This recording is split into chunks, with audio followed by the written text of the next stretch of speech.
다 같이 일어나셔서 하나님 말씀 다니엘서 6장을 10절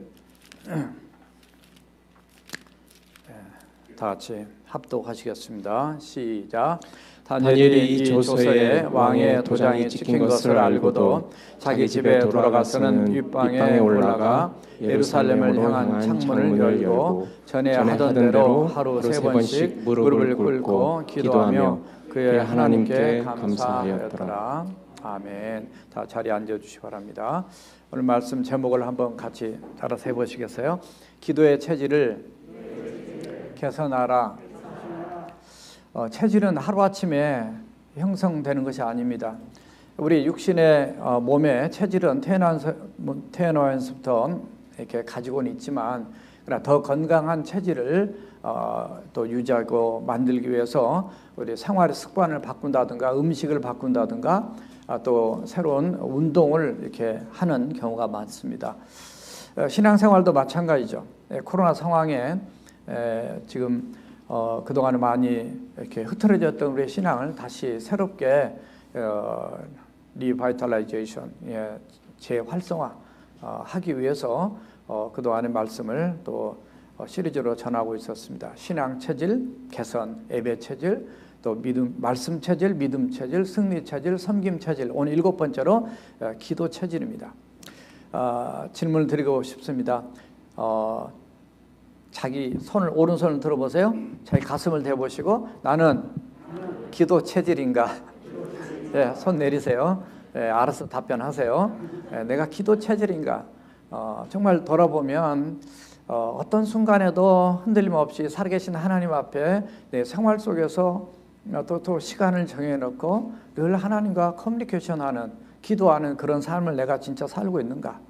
이런 나 자신을 돌아보면서 현재보다도 더 나은 기도생활, 현재보다 더 나은 신앙생활을 하기 위해서 강한 의지와 결단력과 훈련이 필요합니다. 이건 자기와 싸움이에요. 사실 누가 시켜서 하는 게 별로 기분이 안 좋죠. 그러니까 자기가 하나님 앞에서, 내가 하나님 앞에서는 단독자로서 내가 어떻게 살 것이냐 늘 생각하면서 하나님 앞에 이렇게 결단하고 새롭게 변화되고, 작년보다, 그리고 한국에 살 때보다, 또 미국에 유학 가서는 정말 이 다니엘의 유학생처럼, 다니엘 물론 포로로 끌려갔지만 다니엘은 약 17배 끌려가서 3년 동안 그 바벨론의 학문을 배우고, 그 다음에 약 20살 때부터 그는 나란 일을 했던 그런 정치가입니다.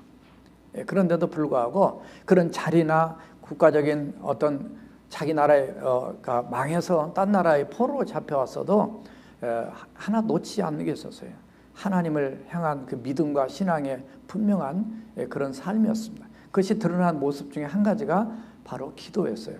그래서 성경에 많은 기도한 인물이 나오지만 그 중에서 기도 체질로 대표적인 한 인물을 찾으라면 바로 다니엘입니다. 우리 교회 청년부 다니엘부도 있어요. 요셉부도 있고 여호수아부도 있고 또 이삭부도 있고 아브라함부, 다윗부, 사무엘부, 디모데부, 또 밑에 어린이들도 있는데 어떤 하부서의 훌륭한 신앙인들이죠. 자, 그러면 저나 여러분들이 다니엘의 얘기는 우리가 너무 잘 압니다. 잘 알기 때문에 이렇게 그냥 편하게 듣지 마시고, 정말 나도 다니엘이 보여줬던 그 좋은 신앙의 모습을 본받아서 내 기도 체질을 좀 바꾸는데 결단해야 되겠다. 뭔가 하나라도 결심하고 새롭게 바뀌어지는 모습이 있을 때 내 신앙 체질, 내 기도 체질이 다르지 않겠나 봅니다. 위기를 전화위복으로 바꿔서 승리의 그런 그 영광을 하나님께 올려드렸던 이 다니엘의 기도 인생, 그 내용 첫 번째 제목 한번 따라서 해보세요. 상황을 알고도 기도. 오늘 6절에 보니까 한 절만 말씀만 오늘 봤는데요. 다니엘이 이 조서에 왕의 도장이 어인이 찍힌 것을 알고도 자기 집에 돌아가서 기도했다, 이런 표현이 나오죠. 우리가 너무 잘 아는 아주 다 외운 말씀이죠. 다니엘이 바벨론에 잡혀온 포로였지만 그는 정말 하나님의 특별한 은총으로 너무 어린 나이에 정말 이렇게 나라의 이렇게 총리로 되는 그런 놀라운 일들을 하게 됩니다. 바벨론의 느부갓네살 왕 때도, 벨사살 왕 때도, 그리고 메대와 바사가 이제 이 바사 페르시아가 바벨론을 멸망시키면서 메대라는 나라와 바사라는 나라가 생기는데, 잠깐 메대라는 나라의 다리오 왕이 통치하게 됩니다. 뒤에 가면 이제 이 페르시아가 메대를 먹고, 페르시아 뒤에 가면 이제 고레스 왕까지. 그래서 이 모든 그 나라가 바뀌어도 다니엘은 총리로서의 그 역할들을 하게 되는 참 위대한 인물이죠. 대부분 정권이 바뀌면 많이 인물들이 바뀌잖아요. 그러나 다니엘은 그런 가운데서도 이렇게 잘 쓰임을 받는 그런 모습을 우리는 알고 있습니다. 근데 이제 다리오 왕 때 약 나라가 크니까 한 120개 도를 나눠서, 지역을 나눠서 통치를 하게 됩니다. 그때 총리가 한 명 가지고는 안 되니까 3명을 두게 되는데, 3명 중에 수석 총리예요. 대표 총리. 그래서 다니엘이 그 역할을 하게 됩니다. 그러다 보니까 사람들이 이 정치의 어떤 시기심, 이게 굉장히 강력하잖아요. 옛날에도 보고 이렇게 보면 이 정적 간의 싸움들이 늘 치열하게 있죠. 지금도 마찬가지. 그런데 여기에 어떻게 하면 이 다니엘을 없앨까? 포로로 잡혀왔는데 이 나라에 지금 이 수석 총리가 돼가지고 있으니까 별로 마음 편하지 않겠죠. 그래서 그게 다른 총리들과 그리고 고관들이 이 다니엘을 어떻게 하면 죽일까?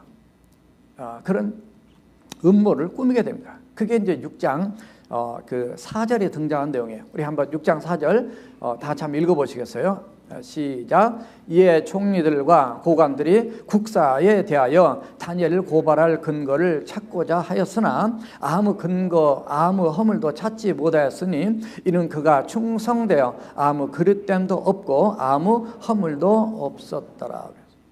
참 이게 흠을 찾고 싶어도 없어요. 한 가지 흠이 있다면 그 흠이 뭐냐면 하나님께 기도하는 것이었어요. 그래서 30일 금지하는 명령을 이제 왕에게 사인을 받아서 발표를 하게 되죠. 30일 동안에 다니엘이 기도하게 되면 이제 꼬투리가 잡히는 거죠. 그를 죽이려고 하는 거예요. 그래서 아예 없애버리려고 하는 그런 계획 속에서 이걸 만들게 됩니다. 참 이런 상황을 모른 바가 아닌데도 불구하고 다니엘은 이때도 기도를 포기하지 않아요.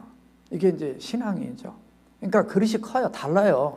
하나님 왜 글을 썼을까? 이렇게 보면요, 그냥 아무나 쓰는 게 아니에요. 그는 기도를 포기하지 않았다는 것은 하나님을 포기하지 않은 겁니다. 하나님이 내 생명이고 하나님이 나를 포로 중에도 이렇게 나를 어떻든 보호하시고 지켜주시고, 다니엘서 1장 8절에서부터 위기가 있었지만은 하나님 놀라운 은혜 속에 지켜온 그 은혜를 그는 체험했어요. 우리 기독교를 얘기할 때 늘 체험의 종교다. 그렇게 표현도 합니다. 살아계신 하나님을 체험할수록 우리의 믿음이 강하게 무장되는 겁니다. 특별히 우리 새롭게 유학 오시고 또 새롭게 이곳에 오신 많은 분들, 또 어르신들도 마찬가지입니다. 어떻든 지금까지 우리의 신앙생활에서 체험했던 하나님보다도 이곳에 오셔서 정말 새로운 하나님의 은혜를 체험하는 그런 역사가 있기를 주님의 이름으로 축원합니다. 물론 어려울 때 체험할 수 있습니다. 그러나 어려움 아니고 좋은 일 안에서도 하나님과 나와의 깊은 교제 속에서 언제든지 하나님을 체험할 수 있어요. 근데 이 다니엘은 지금 어려운 상황에 왔습니다. 그러나 그는 기도를 포기하지 않아요. 대적들이 무서웠고 고관 또는 총리, 다른 사람들이 자기를 다 죽이려고 하는 이런 위험 속에 또 있고, 내가 이 법을 어기게 되면 사자굴 속에 들어간다. 거기에 무서웠으면 사실 기도를 안 했을 수 있습니다. 그럼에도 불구하고 그는 여전히 기도를 하고 있는 모습을 오늘 본문에서 발견할 수 있어요. 이런 큰 위기를 만난 게 사실 처음이 아니라고 그랬습니다. 이미 1장 8절에서 등장했고 2장 10절, 13절에도 보면 느부갓네살 왕이 꿈을 꿨던 것을 해몽을 못하면 내가 너희들 박사들 뭐들 다 죽이겠다 얘기했단 말이에요. 그런 위기 가운데 다니엘 때문에 그들이 다 살아났어요. 하나님께서 말씀해 주셔서 다 살아났음에도 불구하고 이 정적의 마음이라는 것은 끝까지 나보다 똑똑하고 잘난 그 사람을 제거하고 싶은 거예요. 그래서 6장에 들어와서 이런 또 음모를 또 꾸미는, 이게 세상입니다. 악한 마귀 사단은 언제나 사람을 이용하고 가룟 유다처럼 사탄이 들어가서 예수님을 자기 스승을 은 30에 팔아먹는 인신매매범이 되게 만드는 그런 악한 일들을 저지르는 악한 영들이 있단 말이에요. 그러나 그 가운데 다니엘은 악을 악으로 대하지 않습니다. 하나님 앞에 올려드립니다. 하나님께 기도합니다. 그래서 그들을 2장에서도 살렸습니다. 6장에 들어와서 이런 일을 겪지만은 이런 상황에서 그는 흔들리지 않습니다. 참 이게 어려운 거예요. 사람들은 상황의 지배를 받습니다. 어떤 상황이 오면은 흔들려서 두려워하고 무너질 수 있습니다. 제가 어제 어떤 목사님부터 받았는데 우리 이동 성사님도 알고 계시더라고요. 그 캘리포니아에서 그 그레이스 처치라고 우리 독립 침례교회인데 거기에 몇만 명이 모입니다. 거기에 많은 모인 교회가 문 닫으라 그러니까 코로나 상황에도 안 닫았어요. 그 뭐 안 닫으면 어떻게 안 닫을 수 있냐? 뭐 이렇게 얘기할지 모르지만 수정헌법 제1조에 의해서 이거는 안 닫아도 된다. 우리는 나라에서 얘기하는 그 거리 두기하고 마스크 끼고 다 조사하고 몸 아픈 사람 안 나오고 다 그렇게 법을 다 지켜서 했다. 그렇게 해가지고 했는데 이번에 재판 결과가 나왔더라고요. 결과에서 캘리포니아에서 교회를 손 들어줬어요. 근데 이런 교회가 한두 교회가 아니에요. 보니까 그 리스트에 보니까 변호사 비용이 그 그 변호사 그쪽에 하는 거 40만 불, 연방 뭐 변호사비가 40만, 80만 불이야.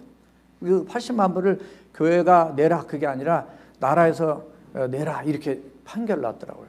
근데 그렇게 된 게 여러 군데예요. 여러분들, 우리는 누구를 비난해서는 안 됩니다. 다니엘을 비난해서는 안 되는 거예요. 이 시대 교회를 비난하고 교회 다니는 사람의 교회를 비난하는데 정말 목숨을 걸고 하는 거예요. 큰 교회들이 그래도 끼어 있는 거죠. 하나님 앞에 이 시대를 회개하면서 하나님 앞에 새롭게 세워드리기 위해서 나가는 거예요. 우리의 신앙을 다니엘과 비교해보고 이 시대 그 잔 메가더 목사님의 그런 신앙과 그 교인들이 말로 다 임명해서 사진 보니까 막 지금은 이제 더 많이 모일 수 있으니까 다 그래서 기도하고 정말 나라 민족을 위해서. 아니 우리가 그냥 예배나 단순하게 내 신앙을 위해서만 드리는 예배가 예배냐고요. 이 시대 이 나라 전 세계를 위해서 정말 우리가 눈물로 회개하고 하나님 앞에 기도해야 되지 않느냐는 거죠. 왜 다니엘이 한 명만 있어야 되는 거예요? 왜 엘리야가 한 명만 있어야 되는 거예요? 엘리야 시대 때 7,000명이 바알에게 무릎 꿇지 않고 비록 드러나지는 않지만 이름도 나오지 않고 어디에 있는지도 보지 못하지만 하나님은 아셨거든요.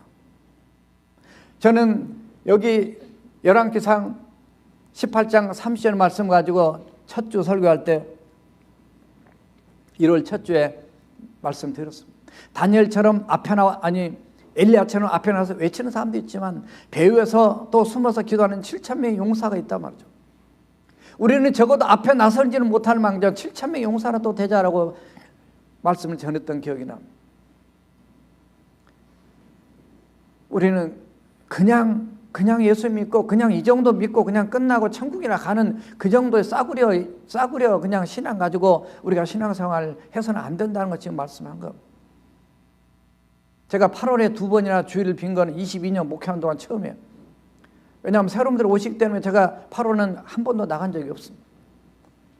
어쩔 수 없이 집회를 나가게 됐지만은 가서 보니까 그래도 깨어서 기도하고 정말로 열심히 모이고 마스크 다 끼고 찬송하고 마스크 다 끼고 찬양팀 성가대 다 하더라고요. 어떻든 우리는 아프시면 안 됩니다. 건강해야 됩니다. 서로 안전을 지켜야 됩니다. 그러나 더 중요한 것은 우리의 믿음의 건강을 지켜야 됩니다. 여기 유학 오시고 새롭게 오는 우리 청년들 미국 가고 유학 오고 물론 미국에서 공부하다 이쪽으로 오신 분도 계시지만 우리는 어떤 상황에 있든 간에 정말 다니엘 같은 믿음. 왜 우리 청년부를 다니엘부라 했겠어요? 왜 요셉부라 했겠어요? 그 두 사람들은 대표적으로 정말 그런 억울하잖아요. 바르게 살았음에도 억울함을 더 겪거든요. 우리가 선하게 살아도 억울함을 겪을 수 있어요. 그럼에도 불구하고 예수님처럼 정말 선한 일을 하시고 좋은 일을 하셨음에도 불구하고 십자가의 길을 걸어가시거든요. 이게 진정한 신앙생활입니다. 왜 우리가 하나님 뜻대로 사는데도 어려움을 겪어야 되느냐라고 반문할지 모르지만 바울과 바나바 빌립보에 가서 성령의 인도함 받아서 마게도냐 환상 보고 가서 귀신 들린 그 점치는 아이 고쳐줌을 통해서 감옥에 들어갔단 말이에요. 채찍에 맞고 착고에 채워지고 어려운 중에도 그들은 기도와 찬송을 잊지 않았습니다. 옥문이 열리고 착고가 풀리고 놀라운 은혜를 체험했습니다. 고난 때문에 그 고난과 위기와 어려운 상황 때문에 도리어 하나님을 더 깊게 체험하는 은총을 입었습니다. 예수님을 10년 믿고 20년 믿고 오래 믿어도 한 번도 주님을 깊게 체험한 경험이 없다면 그건 자기 신앙이 문제가 있다는 거죠. 상황에 지배받으면 안 됩니다. 상황을 해결하실 분은 하나님이기 때문에 목숨을 건 기도를 다니엘은 했습니다. 기도하다 들키면 사자굴에 들어간다는 것을 알고도 기도했습니다. 나는 죽어도 하나님 편입니다. 세상에 어려운 문제와 위기가 없는 사람은 사실 아무도 없습니다. 따라서 해보세요. 문제를 어떻게 푸느냐가 더 중요하다. 우리는 문제 속에 사로잡혔습니다. 이 문제를 푸는 방법이 우리가 어떤 거 저런 것보다는 가장 기본이 기도입니다. 무슨 힘이 있겠어요? 다니엘의 편이 없습니다. 하나님께 올려드리는 거 그 최고의 푸는 방법의 아주 베이직이에요. 어떻든 내가 할 수 없을 땐 주님밖에 의지할 수밖에 더 없죠. 뭐 보통 때도 의지해야 되지만 다니엘은 어떤 이유로도 기도한 일을 멈추지 않았다는 거. 마치 사무엘상 12장 23절을 보면 그 사무엘 선자가 나는 기도를 쉬는 죄를 범치 않겠다라는 고백을 했던 것처럼 다니엘도 바로 그렇게 했다 그 말이에요. 따라서 하세요. 최악의 상황엔 최상의 응답이 있기 때문이다.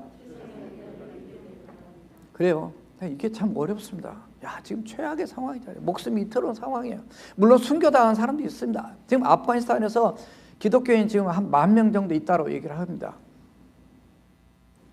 2000년 이후부터 지금 많은 그런 어려움들이 생기다 보니까 지금 도리어 그쪽에서 많이 개종을 해서 기독교로 들어온 사람이 지금 한 800만 명, 이슬람교 넘은 사람이 한 800만 명이다 지금 통계를 하고 있어요. 우리 남침내교 그 선교사님 얘기한 걸 어제 들었습니다. 오히려 그런 핍박 어려움에서 이게 아니구나 해서 돌아온 사람, 어떤 면에서 합력의 선을 이루시는 하나님의 섭리를 이렇게 발견할 수가 있는데 이미 다니엘은 최악의 상황에서 다니엘 1장에서부터 이미 그걸 경험을 했어요. 예전에 경험했던 그 하나님, 이번에도 더 큰 위기가 나한테 포커스가 되어 있지만은 이 위기에도 하나님이 최상의 선으로 이끌어 주실 걸로 믿고 목숨을 걸고 하나님 편에 선 겁니다. 이게. 그 E.M. 바운즈라는 목사님이 있어요. 이분은 원래 변호사를 했다가 선교사도 했다가 그때 목회를 해요. 이분이 기도에 대한 책을 한 11권 썼는데 그 중에서 9권을 기도에 대한 책을 썼어요. 그래서 이분 책을 보면 기도의 세계를 많이 배웁니다. 그런데 이분이 이렇게 얘기했어요. 기도는 모든 것 중에서 가장 쉽지만 가장 어렵다. 이게 무척 전쟁이에요. 아니 그렇게 인터넷을 많이 보고 뭐 TV도 많이 보고 뭐 다른 거 많이 보면서 기도하라 그러면 앉아서 5분도 못하면 이게 기도는 신성한 노동입니다. 정말 영적인 싸움이란 말이죠. 기도는 가장 약하지만 가장 큰 능력이다. 기도하지 않는 사람은 하나님의 나라를 탈출하는 사람이다. 자, 이것 때문에 이거 써놨어요. 지금 아프가니스탄 탈출하려고 목숨을 건 그 현장에 있는 사람들을 이게 볼 때마다 너무나 가슴이 아파. 내가 그 자리에 있었으면 나는 어떻게 했을까? 우리 눈물 뿌려 기도를 해야 됩니다. 정말 그들의 안타까운 그런 상황들을 보면서 입장 바꾸는 생각하면 너무나 안타까워요. 그곳의 지하에 드러내지 못하고 있는 수많은 크리스찬들이 있다고 그 말이에요. 기도는 이론이 아니라 실천이고 생활이며 기도하는 곳에 하나님의 역사가 시작이 됩니다. 지금 여러분의 삶과 가정에 예상치 못한 위기 상황이 있다면 더 기도하십시오. 현재보다도 더 기도하십시오. 다니엘은 이런 위기 상황에서 인생 역전의 그 드라마를 정말 지금 결과는 모르지만 그런 상황이 있어요. 결국은 하나님께서 기도하는 사람이 베푸신 놀라운 기적을 그는 또 한 번 더 체험을 하게 됩니다. 우리는 인생 살면서 우리가 언제 하나님 나라 갈지 모르지만 가면서 또 다른 하나님의 은혜를 또 체험하면서 살아가는 것이 우리 크리스찬이에요. 어떤 하나 위기를 만나면 무너지는 사람이 있습니다. 신앙을 버린 사람이 있고, 그러나 어떤 사람은 위기를 만나면 더 신앙이 더 강하게 무장돼서 살아계신 하나님을 체험하고 하나님께 영광 돌리는 사람이 있어요. 이게 위기의 양면성입니다. 우리는 어떤 결과를 늘 체험하고 사는지 상황을 극복하고 이기는 그런 우리의 기도의 삶이 되어야 되겠다는 거죠. 자, 두 번째 따라합시다. 전에 하던 대로 기도. 오늘 6절에 보니까 다니엘이 자기 집에 돌아가서 윗방에 올라가 예루살렘으로 향한 창문을 열고 전에 하던 대로 하루에 3번씩 무릎을 꿇고 기도했다고 표현하고 있습니다. 전에 하지 않았으면요, 문제가 생겨도 안 해요. 왜냐하면 안 하는 것이 체질화되어 있기 때문에. 그러나 적어도 교회를 다니고 예수를 믿고 그런 사람들은 그래도 위기 때 이런 어려움 만나면 하나님의 그때서라도 무릎을 꿇게 됩니다. 그래서 하나님을 체험하게 돼요. 다니엘은 지금 엄청난 위기 상황입니다. 또 수석 총리로 굉장히 분주합니다. 그럼에도 불구하고 전에 하던 대로 시간이 되면 자기 집으로 돌아가서, 아마 집이 좀 가까운 것 같아요. 그때 당시에. 그래서 물론 근무하다가 왜 집에 가야 되냐, 뭐 직무유기 아니냐 이렇게 볼 수 있겠죠. 그러나 아마 그게 자유롭지 않았을까 봅니다. 왜냐하면 사무실에서 기도하기보다는 자기 집에 정해놓은 기도 처소가 있었어요. 그것이 윗방입니다. 자기 집 위에 은밀한 기도, 하나님의 간절한 기도, 주님 앞에 올려드린 이 기도의 창을 하나님께 열고 했던 그 기도의 모습을 우리는 여기서 발견할 수가 있습니다. 예루살렘 향하여 창문을 열었다고 되어 있어요. 사실 보여주려고 하는 거 아니에요. 위기 상황에 이걸 남이 보면 자기는 더 위기를 느낄 수 있어요. 그런데 내가 살겠다고 창문을 닫으면 하나님 앞에 그렇게 좀 하나님을 못 믿는 거냐? 뭐 이렇게 생각할 수 있기 때문에 이 다니엘의 모습을 우리가 늘 도전받는 것은 그런 상황과 상관없이 그 전에 했던 그대로 창문을 열고 기도했단 말이죠. 왜 기도했냐? 근거가 어디 갔느냐? 솔로몬이 성전을 봉헌하면서 하나님께 드린 기도를 바탕으로 한 기도입니다. 역대하 6장 38절에서 40절에 보면 이런 말씀이 있어요. 우리 한번 다 같이 읽어보시겠어요? 시작. 자기들을 사로잡아간 적국의 땅에서 온 마음과 온 뜻으로 주께 돌아와서 주께서 그들의 조상들에게 주신 땅과 주께서 택하신 성과 내가 주의 이름을 위하여 건축한 성전 있는 쪽을 향하여 기도하거든 주는 계신 곳 하늘에서 그들의 기도와 간구를 들으시고 그들의 일을 돌보시며 주께 범죄한 주의 백성을 용서하옵소서. 나의 하나님이여 이제 이곳에서 하는 기도에 눈을 드시고 귀를 기울이소서. 아멘. 참 다니엘은 말씀의 사람이에요. 저는 다니엘서 늘 읽을 때 감동받는 게 9장에도 보면 오늘 아침에 구원기도 이렇게 녹음하고 나왔는데 9장 말씀으로 이렇게 하고 나왔거든요. 근데 말씀의 사람이에요. 말씀을 보면서 와, 우리 조상들이 이렇게 잘못해가지고 하나님 말씀 안 듣다 보니까 이렇게 포로로 끌려왔고 이렇게 흩어져 왔구나. 그래서 자기가 금식하고 기도하고 대신 하나님께 올려드리는 그런 기도의 삶. 그러니까 말씀이 바탕이 된 거예요. 그래서 기도가 된 겁니다. 그래서 항상 우리 기본 영성은 말씀과 기도 이 두 가지가 같이 갈 때 성령이 역사하는 거예요. 하나님의 응답이 임하는 거예요. 해결이 되는 겁니다. 그래서 여러분들에게 늘 말씀드린 것이 말씀을 보면서 기도하시라 이런 말씀입니다. 사실 이 다니엘은 이 말씀에 근거해서 정말 그대로 이렇게 또 하나님께 기도의 삶을 멈추지 않았다고 봅니다. 그런 특별히 사실 이 법령이 30일 법령이기 때문에 30일 동안만 기도를 안 하면 돼요. 그리고 창문 닫으면 돼요. 그리고 정말로 그냥 사무실에서 그냥 묵상으로 기도해도 돼요. 소리내서 여기 기도했단 말은 없지만 소리내서 기도하지 않고 그냥 마음속으로만 기도해도 될 수도 있지만 담대하게 창문을 열어놓고 기도했어요. 이게 이해가 안 되죠, 어떤 때는. 그런데 참 다니엘이 담대해요. 하나님, 그러니까 그냥 그런 다른 나라에 가서 하나님이 높이 쓰신 데는 참 훌륭한 이런 도전적인 은혜를 우리에게 끼쳐줍니다. 하나님이 나와 함께 하신다. 임마누엘. 따라서 임마누엘. 여호와 하나님이 나와 함께 한다라고 하는 그런 신앙의 확신이었어요. 하나님께서 그 여호수아 1장 9절을 보면 여호수아한테 그러죠. 그가 모세가 죽고 난 다음에 민족을 끌고 난 두려움이 있을 때 내가 내게 명령한 것이 아니야. 강하고 담대하라. 두려워하지 말며 놀라지 말라. 내가 어디로 가든지 내 하나님 여호와가 너와 함께하느니라 하시니라.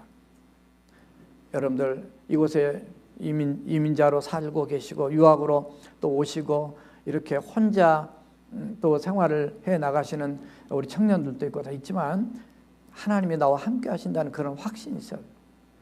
그것 때문에 하나님은 나의 노성벽이 되고 나의 방패가 되시고 나의 보호자가 되신 것을 확신했기 때문에 기도의 창문을 열었습니다.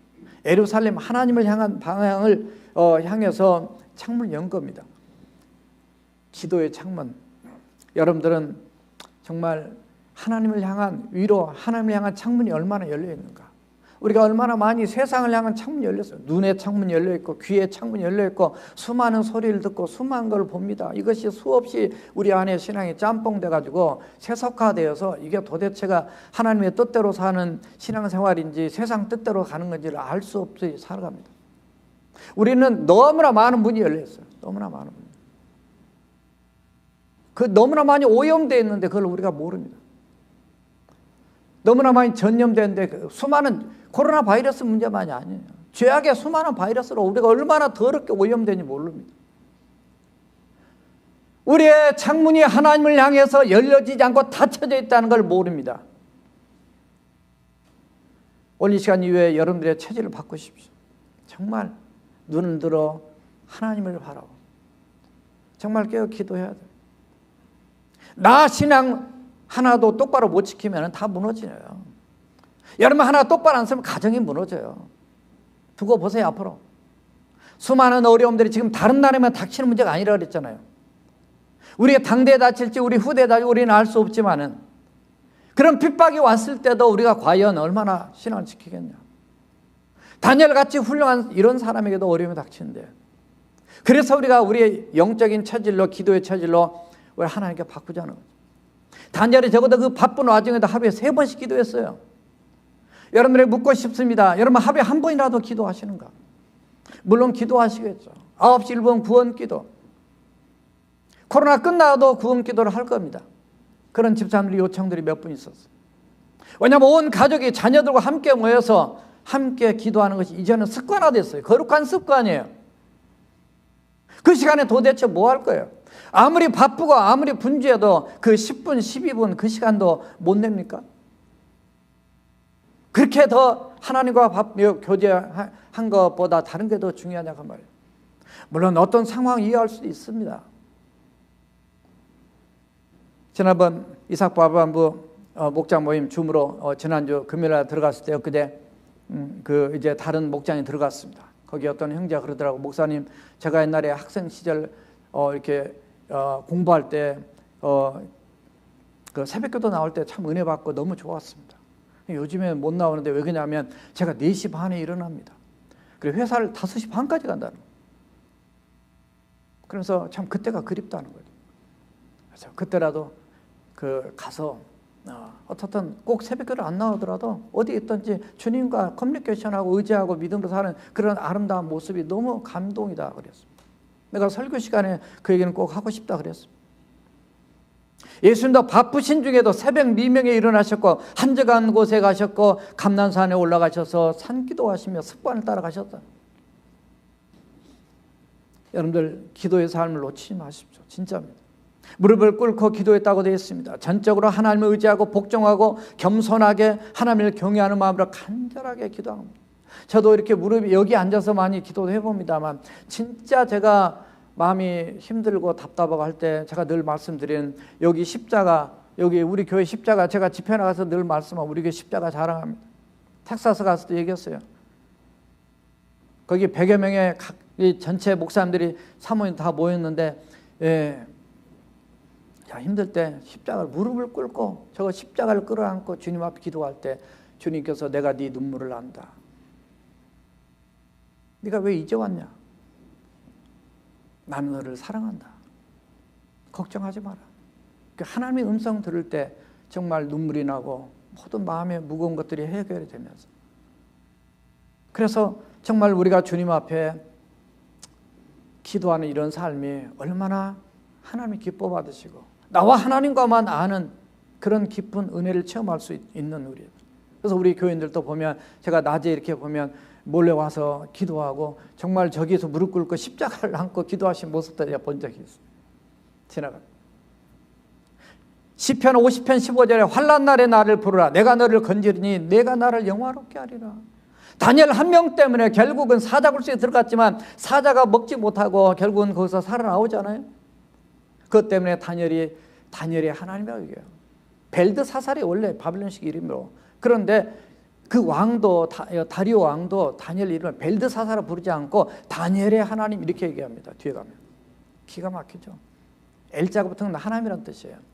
하나님은 심판자다 그런 뜻이 다니엘의 이름이거든요.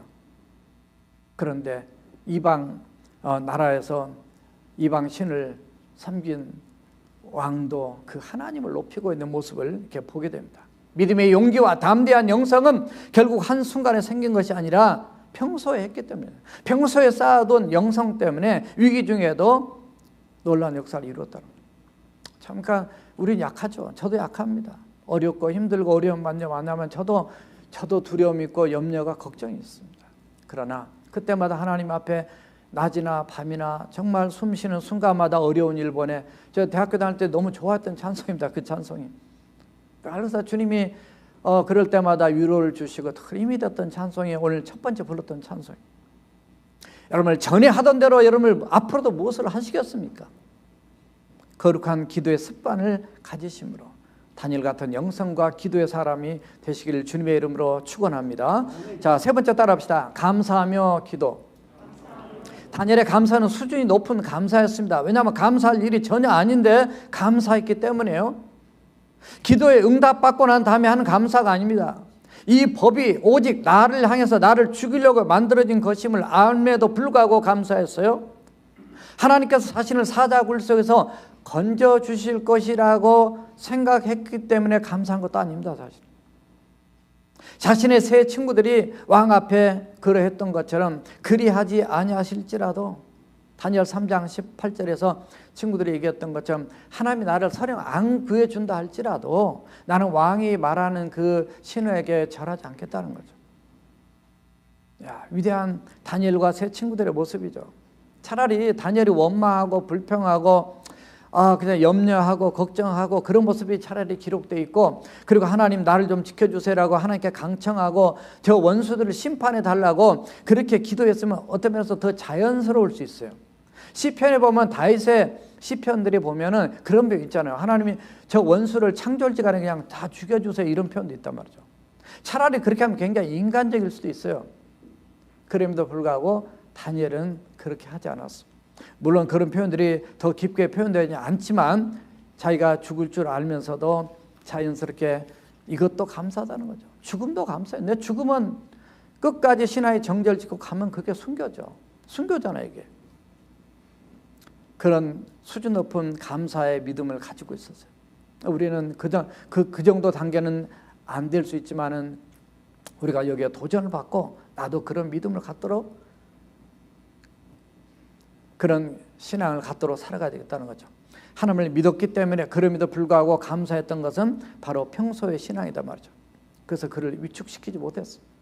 시편 50편 23절에 보니까 이런 말씀이 있어요. 우리 함께 감사가 얼마나 중요한지 한번 같이 읽어보시겠습니다. 시작. 감사로 제사를 드리는 자가 내가 하나님의 구원을 보이리라. 감사로 제사를 드린 자가 나를 영화롭게 한다. 그의 행위를 옳게 하는 자, 하나님 뜻대로 사는 내가 하나님의 구원은 그에게 보이리라. 진짜로 다니엘은 이런 놀라운 은혜를 체험한 거죠. 출애굽한 이스라엘 백성들이 가나안 땅에 들어가지 못했던 이유 하나를 딱 잡으라 그러면요, 뭐였냐면 민수기 14장 29절에 3절에 보니까 너희 중에 20세 이상으로서 계수된 자 곧 나를 원망한 자 전부가 이래 됐어요. 왜 여호수아 갈렙 빼는 거 다 광야 죽은 줄 아냐면 여기에 딱 이유를 이렇게 했는데 나를 원망한 자 전부가 이래 됐어요. 여분네 아들 갈렙과 눈의 아들 여호수아 외에는 내가 맹세하여 너에게 살게 하리라는 땅에 결단코 들어가지 못하리라. 모세도 아론도 다 끝났어. 안 들었어. 물론 영적인 다른 해석을 할 수는 있지만은 어떻든 간에 이런 말씀이 그 정도로 어떤 어려움에도 우리가 불평하지 말고 원망하지 말고 감사해야 돼. 왜냐하면 이 마귀가 즐겨 쓰는 무기가 원망하고 불평한 거거든요. 심는 대로 거두기 때문에 그게 다 자기한테 오게 되어 있어요. 하나님의 축복을 잃어버립니다. 불뱀에게도 물리게 돼요. 민수기 21장 5절 6절을 보니까 원망 불평하다가 불뱀에 물려서 죽잖아요. 장대에 노뱀 달아가지고 그걸 쳐다보면서 한다. 안 쳐다보면 죽는다. 그래도 안 쳐다보고 죽은 사람이 있고, 쳐다봄으로 인해서 살아나는 사건들. 이번 주에 그 큐티 오늘 양식에 백그라운드로 나온 말씀이잖아요. 자, 마지막 말씀으로 정리합니다. 자, 빌립보서 4장 6절과 7절 우리가 잘 아는 말씀 함께 합독하시겠습니다. 시작. 아무것도 염려하지 말고 다만 모든 일에 기도와 간구로 너희 구할 것을 감사함으로 하나님께 아뢰라. 그리하면 모든 지각에 뛰어난 하나님의 평강이 그리스도 예수 안에서 너희의 마음과 생각을 지키시리라. 아멘. 다 일어서서요. 다 일어서서 찬송 부르시고